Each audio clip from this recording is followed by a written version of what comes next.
Calorie मतलब क्या होता है बच्चों? कैलोरी मतलब होता है हीट। करेक्ट। हीट के मेजरमेंट को बोलते हैं कैलोरीमेट्री। ओके, समझ रहे हो? ठीक है। तो देखो, हमें मालूम है 1 calorie, calories unit for heat. तो 1 calorie equals to how many joules? कितने जूल्स होता है? कितने जूल्स होता है 1 कैलोरी? जल्दी से बताओ। Yes, 1 calorie how many joules?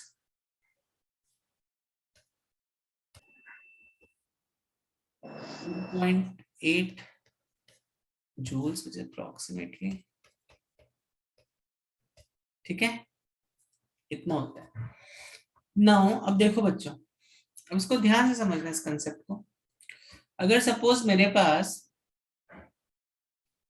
पास एक इतना बड़ा कंटेनर है, और एक इतना बड़ा कंटेनर है, और एक इतना बड़ा कंटेनर है, तीनों में मैंने पानी भर दिया है। किसको बॉयल करने के लिए तुम्हें ज्यादा हीट लगेगा? किसको बॉयल करने के लिए तुम्हें ज्यादा हीट लगेगी? जल्दी से बताओ। ए, कॉमन सेंस का क्वेश्चन है। बी एंड सी। किसको बॉयल करने में ज्यादा हीट एनर्जी देना पड़ेगा? को बॉयल करने के लिए आपको ज्यादा एनर्जी लगेगा, ज्यादा हीट एनर्जी लगेगा, बराबर। तो मैंने तुम्हें बताया था हीट को हम किस लेटर से रिप्रेजेंट करते हैं? क्यू से। Q is a representation for heat energy generally. Correct. So q we can see over here is directly proportional to mass. ठीक है, समझ में आ रही है बात? अब चलो, अब हम 3 इक्वल कंटेनर्स ले लेते हैं। यहाँ पे भी चलो 1 किलो का पानी, यहाँ पे भी 1 किलो का पानी, यहाँ पे भी 1 किलो का पानी है। 1 kg, 1 kg एंड 1 kg। अब हमें इनिशियली तीनों वेसल्स 20 डिग्री सेल्सियस पे थे, 20 डिग्री सेल्सियस पे थे।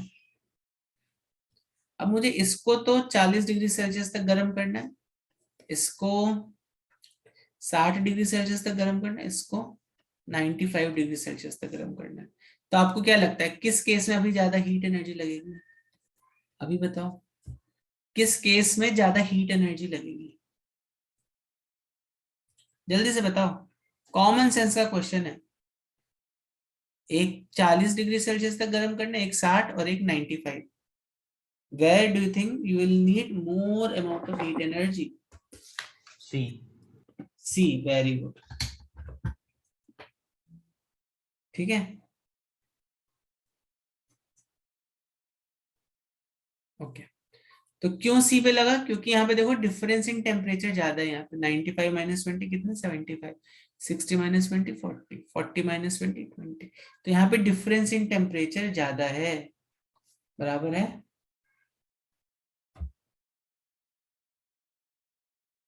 बराबर है कि नहीं?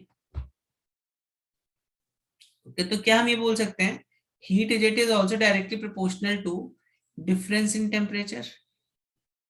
बोल सकते हैं हम।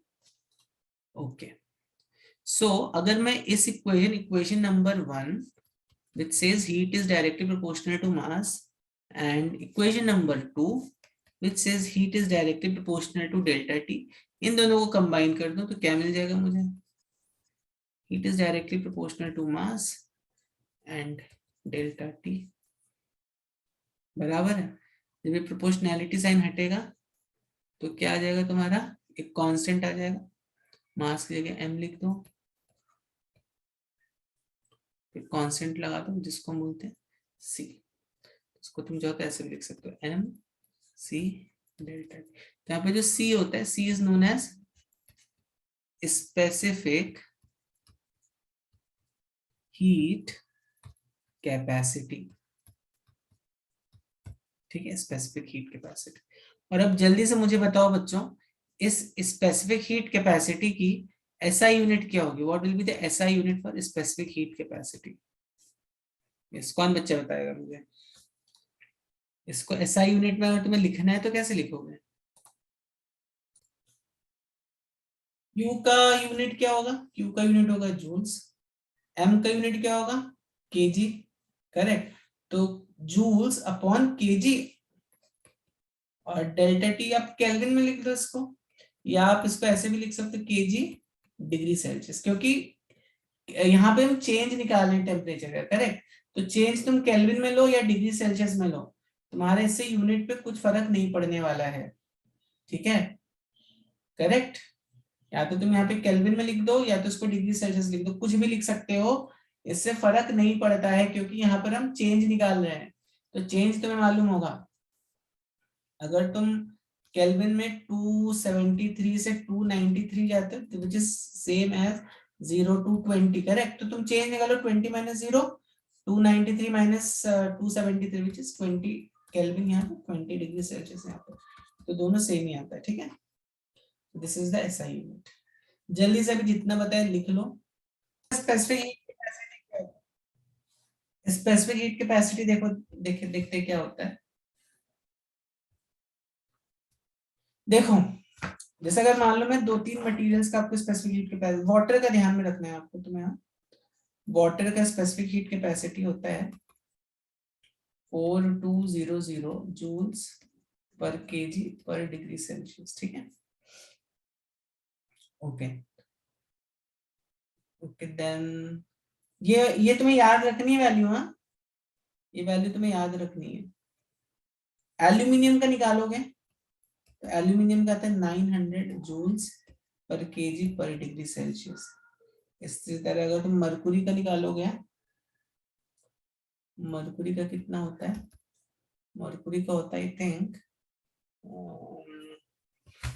कितना होता है 0.0108, इसमें होता है ना 108 into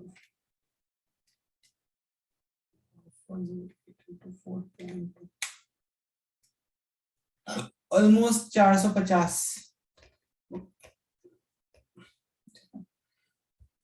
आयरन का अगर तुम निकालोगे, या चलो लेड का नहीं, लेड का ऑलमोस्ट 100-200 होता है, लेड का अप्रोक्सीमेटली।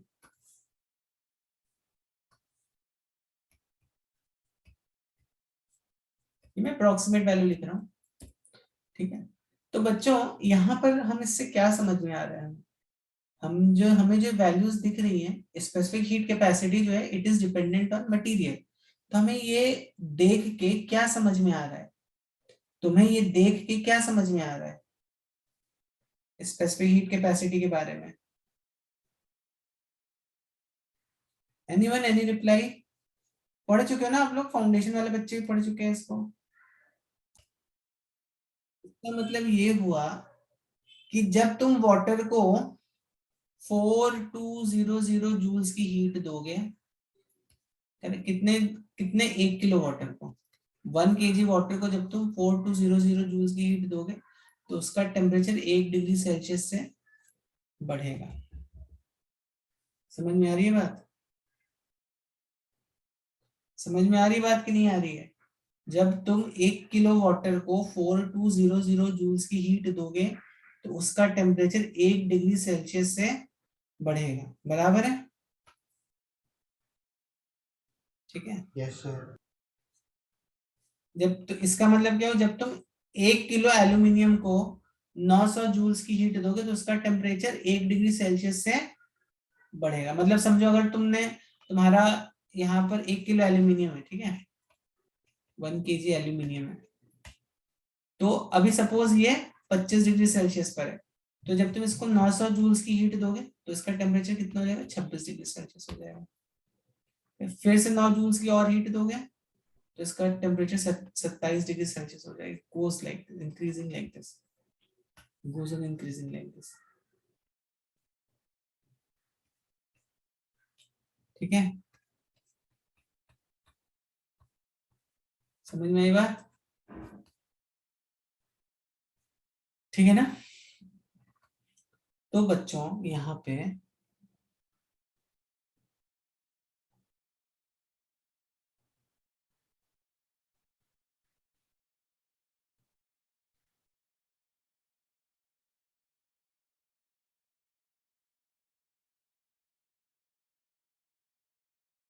ओके, तो यहाँ पर देखो, तुम एक चीज तो समझ में आ रही होगी तुम्हें, जब भी तुम गैस के ऊपर या over a fire you keep a vessel और उसमें पानी गर्म करने को रखते हो, तो what do you see, vessel is heated first या फिर पानी गर्म होता है, बराबर है कि नहीं? क्यों? क्योंकि वाटर का देखो कितना हाई स्पेसिफिक हीट कैपेसिटी है। समझ में आ रही है बात कि नहीं आ रही है? समझ में आ रही है बात कि नहीं आ रही है बच्चों? वाई, जैसे अगर तुमसे कोई पूछे why metal container gets heated fast as compare to water,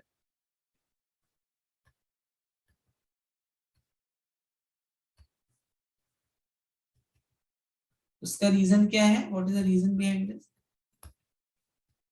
reason is this that कि भाई उसका जो स्पेसिफिक हीट कैपेसिटी है मेटल का वो कम है, वाटर का स्पेसिफिक हीट कैपेसिटी ज्यादा है। ठीक है, द रीजन इज दिस। आगे बात समझ में? चलो, तो अब देखो ये जो यूनिट है ना, इसको और भी तुम कई तरीके से एक्सप्रेस कर सकते हो। तुम इसको joules per moles per kelvin में लिख सकते हो। ठीक है, joules per moles per kelvin में लिख सकते हो। तो इसको बोलते हैं मोलर हीट कैपेसिटी।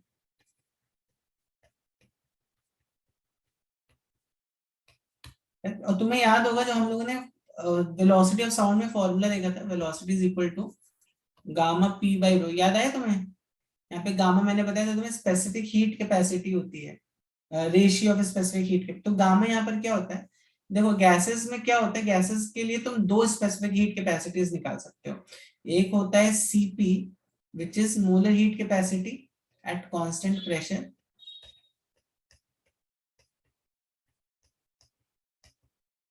ठीक है, और एक होता है सीवी। मतलब अभी देखो गैसेस में क्या है, तुम उसका प्रेशर कांस्टेंट रखो and then try to study उसमें टेम्परेचर चेंज कैसा हो रहा है। सिंपल है, सिंपल एज दैट। करना तुम्हें यही है कि एक मोल की गैस को कितना कितना हीट लेगी to change its temperature by 1 kelvin. लेकिन सीपी का मतलब क्या हो गया, तुम्हें इस केस में इसका प्रेशर को कांस्टेंट रखना है। ठीक है, करेक्ट, ठीक। और एक होता है सीवी, इसको बोलते हैं molar heat capacity at constant volume. समझ में आ रही बात कि नहीं आ रही है? तुम चाहो तो वॉल्यूम को कांस्टेंट रखो और उसके बाद तुम अब यहाँ पे तुम हीट दो, क्योंकि हीट की वजह से क्या होता है, देखो गैसेस में क्या होगा, अभी हमने देखा था gas law, pressure law and all, Charles law, pressure law and Boyle's law, correct. क्योंकि जब तुम टेम्परेचर को हीट करते हो, जब तुम टेम्परेचर बढ़ाते हो, तो उसका या तो प्रेशर चेंज होगा या तो उसका वॉल्यूम चेंज होगा या तो दोनों चेंज होंगे। ठीक है, तो सीपी का मतलब हो गया, या हमने इस वाले केस में क्या कर दिया, प्रेशर को कांस्टेंट कर दिया। अभी हम स्टडी कर रहे हैं, वॉल्यूम चेंज होने दो, उसका कुछ प्रॉब्लम नहीं है। ठीक है, सीवी में हमने क्या कर दिया, वॉल्यूम को कांस्टेंट कर दिया, प्रेशर चेंज होने दो, कुछ प्रॉब्लम नहीं है। ठीक है, समझ में आ रही बात कि नहीं आ रही है? तो जो गामा होता है, gamma is nothing but CP by CV. ये हम साउंड में पढ़ चुके हैं, मैंने बताया था जब हम लोग हीट करेंगे तब मैं बताऊंगा। देखो एक तो ये तरीका हो गया joules per moles per kelvin, ठीक है। और भी कई यूनिट्स में लिख सकते हैं, जैसे वाटर के भी देखो तो, बट यहाँ पर हम लोग ज्यादा मोलर हीट कैपेसिटी की बात नहीं करेंगे। ठीक है, अभी हम मोलर हीट कैपेसिटी की ज्यादा बात नहीं करेंगे, थर्मोडायनेमिक्स बट जब हम करेंगे ना तो वहां पर इसकी बहुत बात होगी। ठीक है, we'll talk about this when we start doing thermodynamics actually. तो इस year this year you don't have to focus on this, but unit याद रखो कि joules per moles per kelvin molar heat capacity होता है। ठीक है, अच्छा कभी कभी ना इसको मैंने यहाँ पे सी लिख दिया, बट इसको कभी कभी एस से लिख देते हैं, स्पेसिफिक हीट कैपेसिटी को कभी कभी ये लोग आप लोग इसको एस से लिख देते हैं। तो चलो हम लोग भी वही कन्वेंशन फॉलो कर लेते हैं, एस, आपकी बुक में एस से लिखा हुआ है। ठीक है, तो एस क्या है बेसिकली यहाँ पे, स्पेसिफिक हीट कैपेसिटी। ठीक है, यहाँ पे एस है। समझ में आई बात की नहीं आई? तो ये सी की जगह यहाँ पे एस चेंज कर लो, चाहिए तो आपकी बुक में भी एस एस एस एस। ठीक है, और मोलर हीट कैपेसिटी को आप सी से लिखते हो। मोलर हीट कैपेसिटी को आप सी से लिखते हो। तो ये जो गैसेस के लिए स्पेसिफिकली गैसेस के लिए जो सी है, तो ये तुम्हारा सीपी में हो सकता है, सीबी में हो सकता है, और ये जो गामा होता है सीपी में सी में होता है। ठीक है, तो चलो तभी let's focus more on specific heat capacity S. देखो वाटर का स्पेसिफिक हीट कैपेसिटी कितना है, 4200 joules per kg per degree Celsius, या केल्विन बोल लो इसको। क्या तुम ये वैल्यू मुझे बता सकते हो कितनी होगी इन टर्म्स ऑफ कैलोरीज पर ग्राम पर डिग्री सेल्सियस? जल्दी से बताओ मुझे।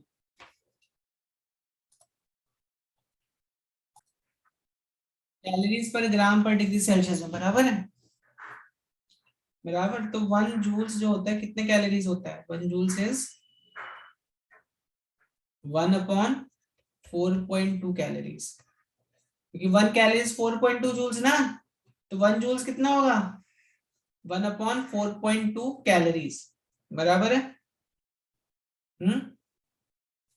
ओके, सो यहाँ पे 4200 जूल्स को हम पुट कर देंगे इनटू 1/4.2, ठीक है। और ये हो गया जूल्स का कन्वर्ट कर दिया हमने कैलोरीज में। 1 kg how many grams, 1 kg 1000 grams, और इनटू डिग्री सेल्सियस का मल्टीपल तो सेम ही रहेगा। तो कितना आ गया ये 4200 अपॉन 4200 कैलोरीज पर ग्राम पर डिग्री सेल्सियस, तो आ गया 1 कैलोरी पर ग्राम पर डिग्री सेल्सियस। ठीक है, समझ में आई बात? अब देखो there is something called as thermal equilibrium. What is this thermal equilibrium?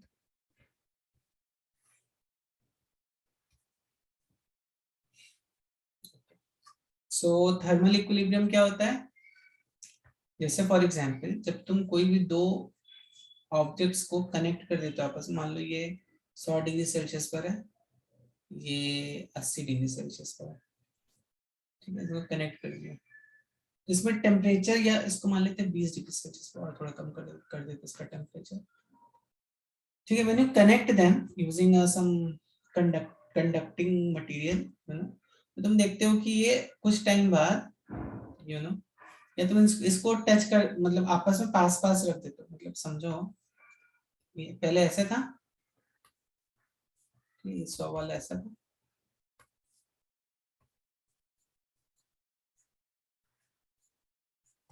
ये अभी तुम जब इसको पास पास में रख देते हो, तो क्या देखते हो कि हीट जो है, heat starts to transfer from high temperature body to a low temperature body.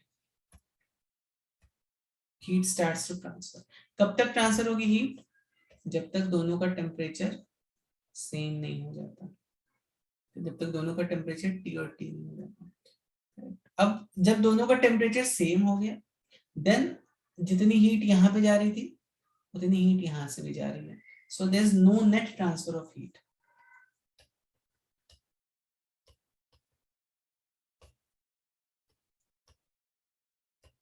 ठीक है, there is no net transfer of heat, और इस स्टेट को हम बोलते हैं थर्मल इक्विलिब्रियम।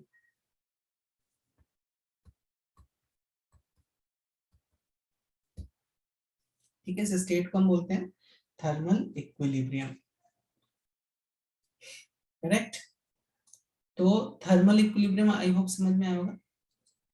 जब तुम दो बॉडीज को ऐसे रखते हो साथ में, तो जब उन दोनों का टेम्परेचर, जब हीट फ्लो हो रही है, कब तक हीट फ्लो हो रही है, जब तक दोनों का टेम्परेचर सेम नहीं हो जाता, उस स्टेट को हम बोलते हैं थर्मल इक्विलिब्रियम। ओके, आगे बढ़ते हैं। तो यहाँ पर जब भी हम कैलोरीमेट्री के एक्सपेरिमेंट्स करते हैं, तो वहां पर हम एक अजम्पशन अज्यूम करते हैं। व्हाट इज दैट अजम्पशन, कि भाई यहाँ पर देखो क्या हो रहा है, यहाँ पे सपोज तुमने इन दो ब्लॉक्स को साथ में रख दे, तो जो हीट है मान लो 100 डिग्री सेल्सियस है, 20 डिग्री सेल्सियस वाला, तो हीट कहाँ से कहाँ जा रही होगी, हीट जब वो यहाँ से ऐसे जा रही होगी, बराबर है, हीट तो ऐसे ही जा रही होगी ना, हीट ऐसे जा रही है 100 से 20 की तरफ जा रही है।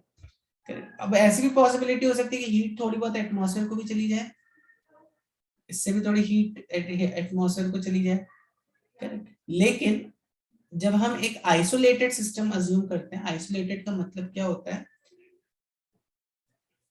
अगर मैं बोलता हूँ सिस्टम इज आइसोलेटेड, तो आइसोलेटेड सिस्टम में हम क्या अज्यूम करते हैं, there is no heat transfer to the surrounding.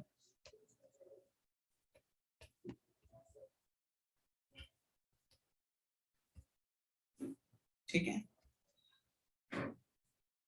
समझ में आ रही है बात, there is no heat transfer to surrounding. Okay, that means अगर यहाँ पे, अगर इस आइसोलेटेड सिस्टम में तुम देखोगे तो जितनी भी हीट थी पूरी की पूरी, अगर मान लो इस ब्लॉक ए को लेते, इसको ब्लॉक बी ले लेते हो, तो पूरी की पूरी हीट ए ब्लॉक से बी ब्लॉक को गई, ठीक है। सराउंडिंग को जो हीट ट्रांसफर था almost it was like zero. ठीक है, समझ में आई बात? ओके, तो परफेक्ट आइसोलेटेड सिस्टम एक्चुअली नहीं बना सकते हम, ठीक है, लेकिन वी कैन अज्यूम कि टू अ सर्टेन एक्सटेंट चीजें आइसोलेटेड सिस्टम के बहुत ही पास में हो सकती हैं। जैसे इसका आइसोलेटेड सिस्टम का एक बहुत अच्छा एग्जांपल है which is thermos flask. What is thermos flask? मालूम होगा सबको थर्मस फ्लास्क में क्या रहता है, पानी गर्म रहता है ना बहुत देर तक, करेक्ट। तो बेसिकली तुम यहाँ पे शायद वैक्यूम पुट कर देते हो, यहाँ पे वैक्यूम रहता है, यहाँ पे इतना गर्म पानी रहता है, ठीक है। तो बहुत देर तक गर्म रहता है, क्यों? क्योंकि यहाँ पे, यहाँ से भी बहुत कंडक्शन, बहुत ही मिनिमम अमाउंट ऑफ कंडक्शन हो रहा हो, और यहाँ से भी minimum amount of conduction, but थोड़ा बहुत तो हो ही रहा होगा। तो ये परफेक्ट नहीं, but it's very close to an isolated system, ठीक है। So while we are doing an experiment on calorimetry, we should make sure कि हमारी जो हीट है जो सराउंडिंग को जा रही है उसको हमें मिनिमाइज करना है। ओके, चलिए तो इस पर एक सॉल्व एग्जांपल देखते हैं कैसे करेंगे। I will solve it first. आप लोग को दिए तो आप लोग तो चुप ही बैठोगे, तो मैं ही सॉल्व करके आपको दिखा देता हूँ। Let's say this is an aluminium vessel जिसका मास है 0.5 kg, ठीक है।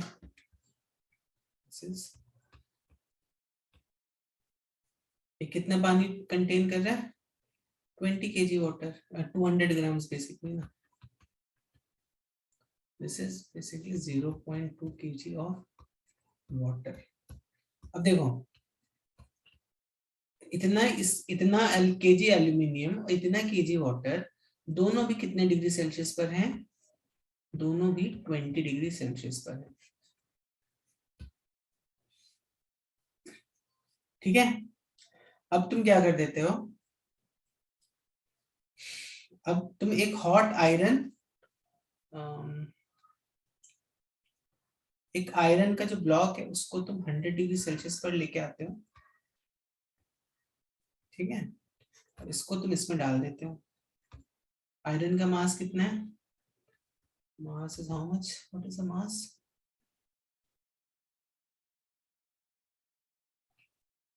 0.2 kg,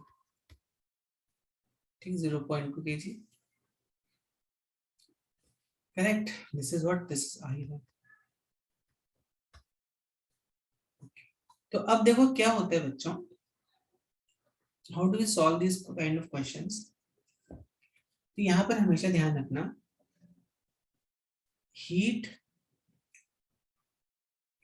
लॉस्ट या heat gained is always equal to minus of heat lost. Why I am putting a minus sign over here? तुम सोच रहे हो यहाँ पे हीट गेन्ड जो होती है वो हमेशा माइनस ऑफ हीट लॉस्ट होती है। अगर देखो अभी मैंने तुम्हें ऊपर क्या बताया था, अभी मैंने तुम्हें बताया था आइसोलेटेड सिस्टम। तो आइसोलेटेड सिस्टम में क्या हो रहा है, जितनी हीट ये लूज कर रहा होगा उतनी हीट ये गेन कर रहा होगा, ठीक है। अब हीट लॉस के साथ हमेशा एक नेगेटिव साइन आ जाता है, उसका रीजन क्या है? देखो जब भी हीट लॉस हो रही होगी, तो सपोज अगर मान लो 100 डिग्री पहले इसका टेम्परेचर था, तो करेक्ट। तो अब देखो 100 से हो सकता है ये 80 डिग्री पर चला जाए, 60 डिग्री पर चला जाए, लाइक दैट। करेक्ट। तो जब तुम फाइनल माइनस इनिशियल करोगे, 60 माइनस 100 करोगे, तो दिस विल बी -40। देखो, तो इस माइनस को काउंटर बैलेंस करने के लिए we put a negative sign over here. ठीक है, समझ में आ रही है बात? इस माइनस को काउंटर बैलेंस करने के लिए we put a negative sign over here. समझ में आई बात?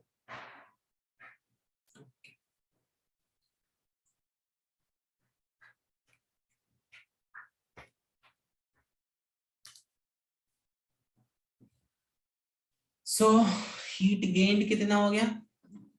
समझ में आ रही है बात बच्चों सबको? ओके। तो हीट गेन कौन कौन करेगा? वाटर करेगा और एल्यूमिनियम करेगा। हीट लॉस कौन करेगा? ये आयरन का ब्लॉक करेगा, बराबर है।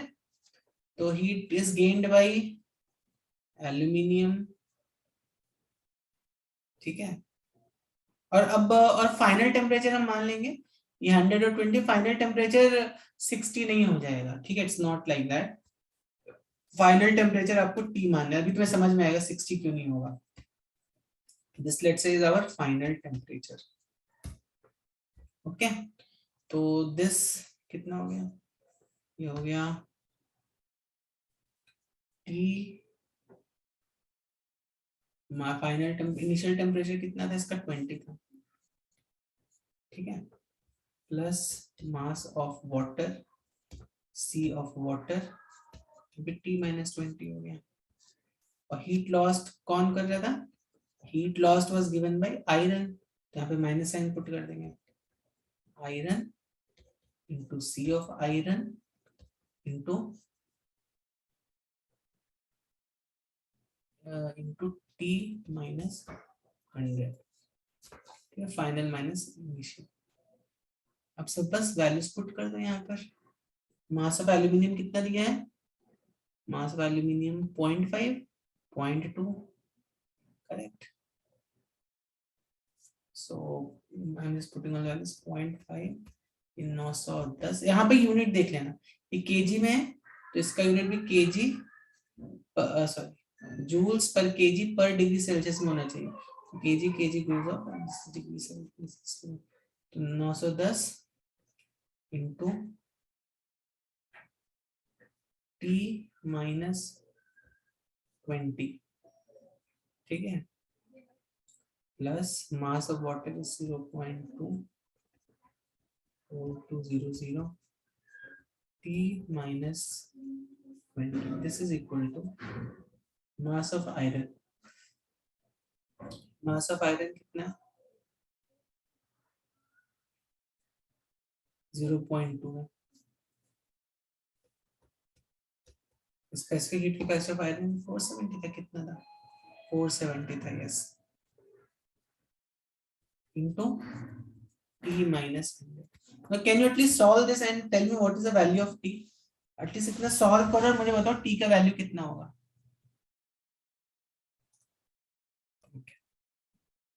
तो यहाँ पर हम एक ट्राइंगल काइंड ऑफ बनाएंगे ए बी और सी का। ठीक है, ए बी एंड सी। तो ए बी एंड सी। तो ए का हो गया 12 डिग्री सेल्सियस, बी का हो गया 19 डिग्री सेल्सियस, सी का हो गया 28 degree Celsius. A and B are mixed. जब ए और बी को मिक्स कर देते हो तो फाइनल टेम्परेचर कितना हो जाता है? 16 डिग्री सेल्सियस। जब आप बी और सी को मिक्स कर देते हो तो टेम्परेचर हो जाता है 23 डिग्री सेल्सियस।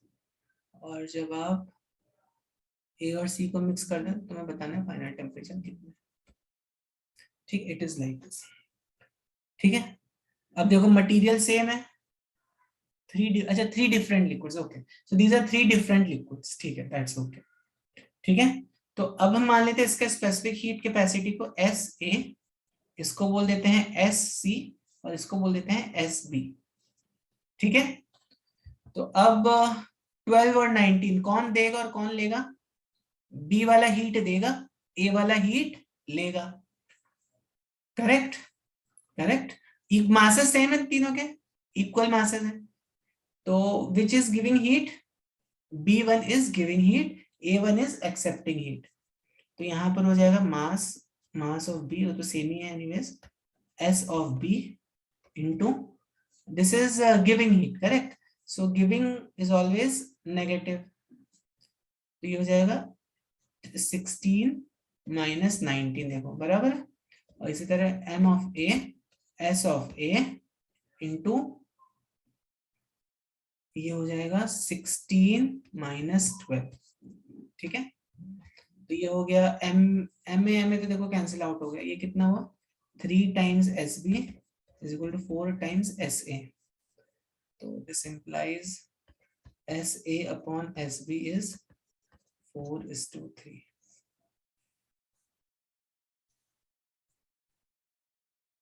ठीक है। SA upon SB is 4:3, ठीक। फिर SB और SC, इन दो को देखते हैं। MB, ये देखो ये कितना हो गया, MB upon SC, MB upon SB into 23 minus 19, तो ये हीट एब्जॉर्ब करे 23 minus 19, करेक्ट। इस तरह M C वाला हीट दे रहा होगा ना, ये C वाला मास हीट दे रहा होगा C और B के बीच में ना, तो M of C, S of C, क्योंकि हीट गिव कर रहा है, दे रहा है हीट, तो it is negative, it will be 28 minus 20, 23 minus 28, ये कैंसिल आउट हो गया। SB अपॉन SC इज, ये हो गया 5, ये हो गया 4, करेक्ट। तो this is how much, SB upon SC is 5:4, okay. तो SA is to SB is to SC कितना हो गया, तो SB देखो कितना है यहाँ पे, can you tell me what this ratio will be, can you tell me what this ratio will be बच्चों। तो बेसिकली हमें B को सेम करना है, तो B को हम क्या कर देंगे, यहाँ पे 5 का मल्टीप्लाई कर दो, तो ये हो गया 20/15, और यहाँ पे 3 का मल्टीप्लाई कर दो, तो ये हो गया 15/20, तो देखो SB सेम आ गया ना, करेक्ट। तो SA is to SB is to SC कितना हुआ 20:15 is to 4, sorry 4 3 12 होगा, ठीक। तो SA is to SB is to SC आ गया। Okay, now what we need to calculate, we need to calculate SA और SC को जब तुम मिक्स करोगे तो फाइनल टेम्परेचर कितना होगा, करेक्ट। A और C को मिक्स करोगे तो फाइनल टेम्परेचर कितना होगा, A और C का कितना है 12 और 28, ओके, ये 12 ये 28 है, ठीक है, करेक्ट। तो बस mass of A, S of A, ठीक है। तो SA is to SC कितना हो जाएगा, तो आप बोल सकते हो 20:12, बोल सकते हैं ना, वी कैन से दिस। तो S MASA times final temperature मान लो T है, तो यहाँ पे ऑब्वियसली SC वाला देगा, तो T minus 12 final minus initial equals to, ये दे SC वाला दे रहा है M of C, S of C into T minus 28, okay. SA upon SC is 28 minus T upon T minus 12 equals to 20/12, 20/12 को आप लिख सकते हो 4 5 20, 4 3 12, कितना हुआ 28 into 3 minus 3T equals to 5T minus 6T, correct, okay. तो देखो जल्दी से देख लेते हैं कितना आ रहा है, 8T which is equal to 28 into 3 60 144 to 80। तो t की वैल्यू आ जाती है 18 degree Celsius. Final value of t will be 18 degree Celsius. So let me check the answer.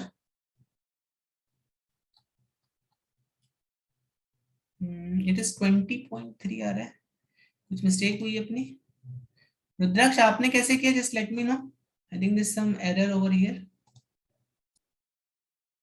यहाँ पर जो गलती हो गई वो ये है कि SA upon SB will be 3/4। ठीक है, so this will be 3/4।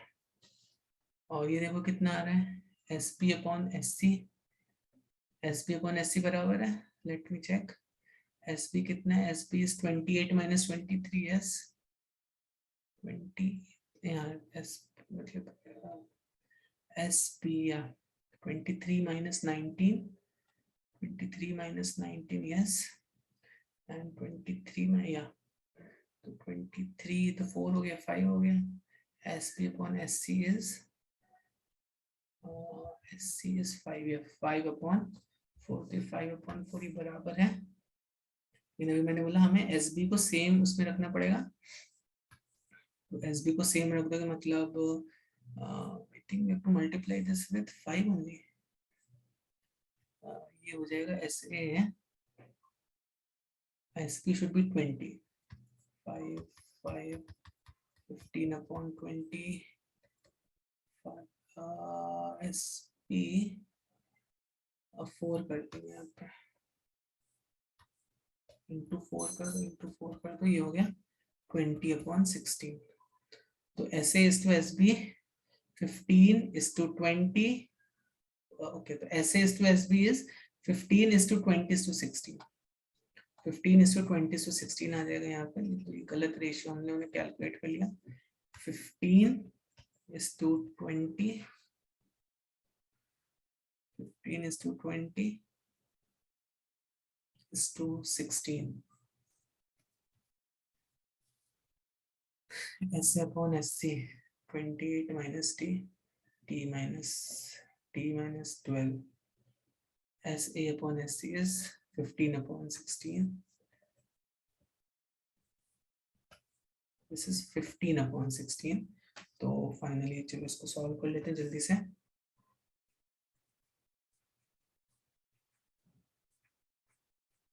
Okay, तो कितना हो गया ये 16 into 28 minus 16T equals to 15T minus 12 into 15। तो कितना हो गया 16 into 28 plus 12 into 15 equals to 15 plus 16 times T which is 31। तो इसको पूरा सॉल्व करके देखते हैं।